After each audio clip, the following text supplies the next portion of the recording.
Peck, the egalitarian Gallitarian. Chick wasn't used to having someone accompany him as he explored the homestead, but Peck followed Chick closely, watching his every move. If Chick stopped, Peck stopped. When Chick moved, Peck moved. To Chick, it was like having an extra shadow, except when you stopped to look at something, your shadow didn't crowd you.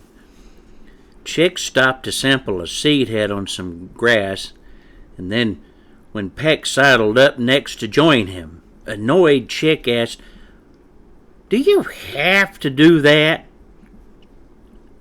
"Do what?" asked Peck.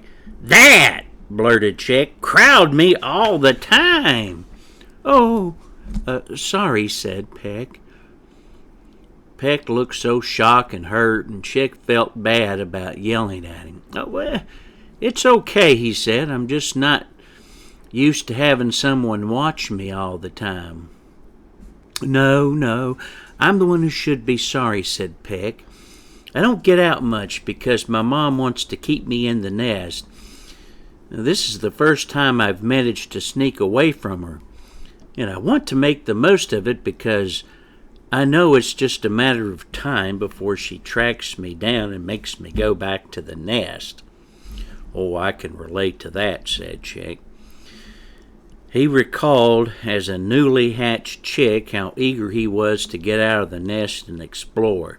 He remembered how he wasn't able to get very far before June caught him. Chick even tried hiding from her, but it didn't take long for June to discover all the best hiding places in the coop. It was only when Chick got bigger and started going outside that he was able to give her the slip. "So who is your mom?" asked Chick. "Sephira Oddwattle," said Peck. "Do you know her?" Can't say that I do," said Chick. "Well, that's not surprising, I suppose," said Peck. "It's not like she's an auntie, but she is quite well known around the barn where we nest." "The barn, eh?" said Chick, matter of fact. "So I guess that makes you a Gallitarian." "Barely," said Peck defensively. "We nest on the floor. All the really important families are up in the loft. Why, I'm practically a coop chicken." Mildly offended, Chick replied, "Practically a coop chicken, eh? Sounds like you don't like being a middle-class chick." "Chicken classism is stupid," said Peck. "The dirt that we nest on is the same as the dirt you nest on." Chick thought about that for a minute. It was true that the coop had a dirt floor, but he was surprised to know that some of the Gallitarians nested on dirt floors. "I am an Egalitarian Gallitarian," said Peck. "A what?" Peck explained. "It basically means that I believe that all chickens are created equal. I don't see how something as random as where you were hatched out makes you better than someone else. Any one of us as an egg could have just as easily been laid in the nest of a Gallitarian or a coop chicken or even a wilderling. So do you think wilderlings are as good as Galliarks?" asked Chick. "Indeed I do," said Peck emphatically. "We're all galliforms created by the divine mother hen." "What?" asked Chick. "Galliforms," said Peck. "It means chickens or chicken-like birds." "That's profane talk, boy," said a disapproving voice from behind them. Peck's eyes went wide and he swallowed hard.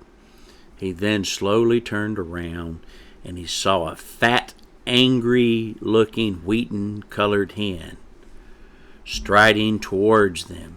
She was almost as wide as she was tall. The way her feathers fluffed out around her legs like plus-size bloomers made her look even fatter. She stopped in front of Peck and stood there, glaring down at him. She had a thick single red comb that stood straight up, and two feathery tufts on each side of her cheeks that stuck out like sideburns. "Oh, hello, Mother," said Peck timidly. "Impudent nestling!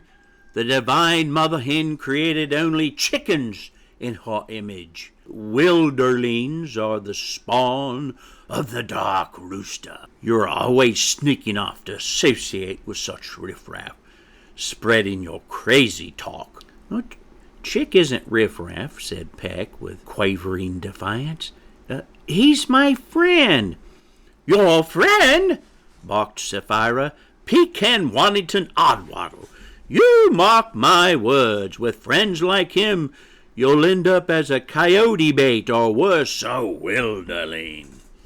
I know all about the trouble this one gets into.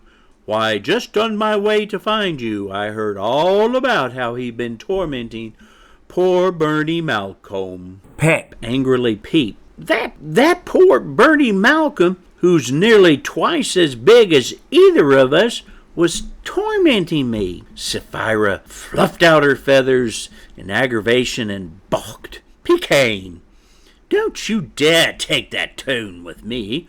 I am your mother, and you will show me respect." Cowed, Peck hung his head and meekly mumbled, "Yes, ma'am."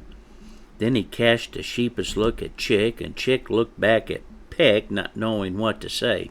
He felt sorry for Peck. It seemed that Bernie wasn't the only bully he had to contend with. Peck rallied what little courage he could muster under the withering gaze of his mother's eyes and said, "Chick didn't do anything wrong. He was helping me because that nasty, stupid pasty butt, Bernie Malcolm, was messing with me." "Such language!" squawked Sephira. "That's it, mister. I want you to march yourself right home this instant, and I'll have no more of your beak. This is what comes from hanging around with the wrong sort of chicks. This Coopy, he's practically a wilderling." "Chick's not that bad," said Peck. "You just need to—" "Not that bad!" squawked Sephira even louder. "Even by Coop's standards, he's no good.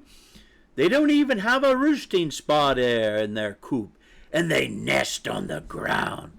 "So," said Peck, "we nest on the ground." Sephira haughtily replied, "We most certainly do not. We nest in a barrel, as befitting my place in the pecking order."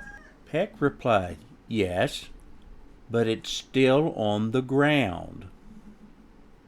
Sephira fluffed out her feathers in even greater aggravation and barked, "Pecan Oddwattle, that is enough.